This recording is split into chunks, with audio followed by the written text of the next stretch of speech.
Wir freuen uns sehr, dass das Goethe-Institut in diesem Jahr sein 70-jähriges Jubiläum feiert. Seit 70 Jahren sind wir im internationalen Kulturaustausch, in der Bildungskooperation und in der Förderung der deutschen Sprache weltweit unterwegs. Ich glaube auch mit großem Erfolg in diesen Jahren. Wir leben aber in sehr unruhigen Zeiten und sehen uns großen Herausforderungen gegenüber. Zum einen stellen wir fest, dass die Räume für Kultur, für Wissenschaft, für Kunst immer enger werden, dass illiberale Kontexte zunehmen. Und deswegen ist es wichtig, dass wir Räume offen halten, Zugänge zu Kultur und Bildung garantieren und stärken und auch Künstler, wenn sie in Gefahr sind, Künstlerinnen und Künstler schützen. Eine große Herausforderung ist natürlich auch die Pandemie, in der wir heute leben. Sie wirkt ganz stark auf die Kulturszenen, auf die Bildungsszenen der Welt ein und betrifft gerade zivilgesellschaftliche Akteure.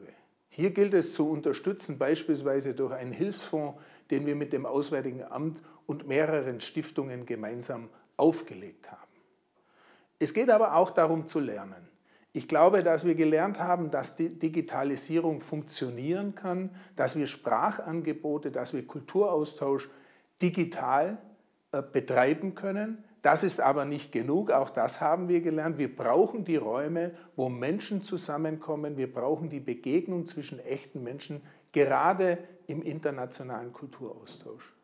Eine weitere Herausforderung ist die Tatsache, dass wir die großen Themen der Menschheit, Nachhaltigkeit, Klima, Migration und so weiter, nur noch gemeinsam bewältigen können, über Grenzen hinweg.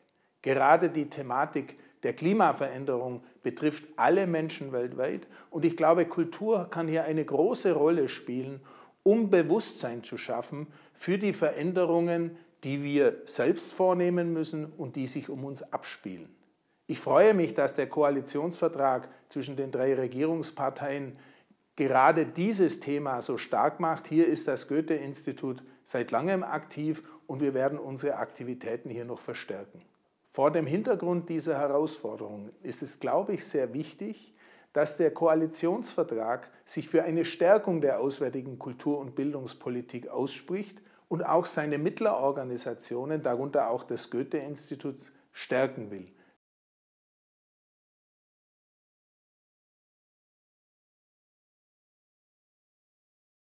Deutschland ist heute ein Land von sehr hoher Diversität. Viele Menschen aus der ganzen Welt kommen zu uns und wir brauchen diese Menschen auch. Künstlerinnen und Künstler, Wissenschaftlerinnen und Wissenschaftler, die uns bereichern, Fachkräfte, die hier arbeiten. In dieser globalen Welt ist Innen und Außen in der Kulturpolitik nicht mehr zu trennen. Wir sehen aber auch Gefahren. Wir sehen, wie Rassismus und Rechtsradikalismus beispielsweise in Deutschland zunehmen. Das Goethe-Institut kämpft auf der ganzen Welt gegen solche Tendenzen. Wir legen Programme auf, Programme der kulturellen Bildung zur Solidarität und zur Toleranz in Gesellschaften. Und heute sehen wir es als unsere Aufgabe, diese Programme mit starken Partnern der kulturellen Bildung auch in Deutschland nutzbar und zugänglich zu machen und zum Gelingen von Diversität in unserer Gesellschaft beizutragen.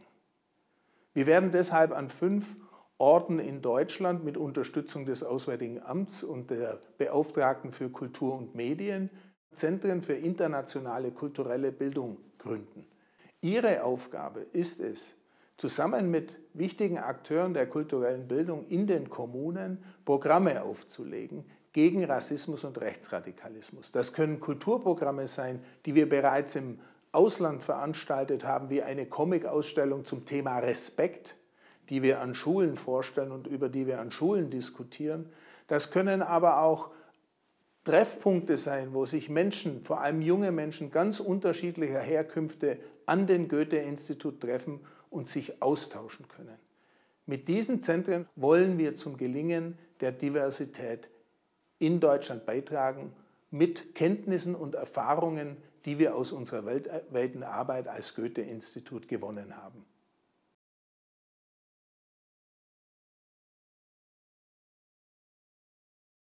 Jeder sieht es in seinem eigenen Umfeld. In der Gastronomie müssen Restaurants schließen. Intensivstationen sind nicht mehr ausreichend besetzt. Deutschland ist in hohem Maß auf Fachkräfte angewiesen.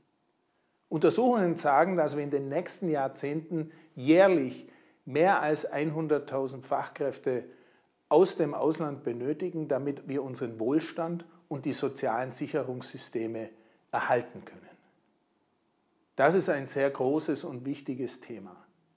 Der Zugang zu Deutschland, zur Teilhabe in der deutschen Gesellschaft läuft natürlich über die deutsche Sprache, aber auch über die Vorbereitung auf die deutsche Kultur und Gesellschaft. Dabei müssen wir Zuwanderung als Gesamtprozess sehen, als einen Prozess, der bei der Abreise bzw. der Vorbereitung im Ausland beginnt und bei der Ankunft und der Verankerung in der deutschen Gesellschaft und im Berufsleben endet.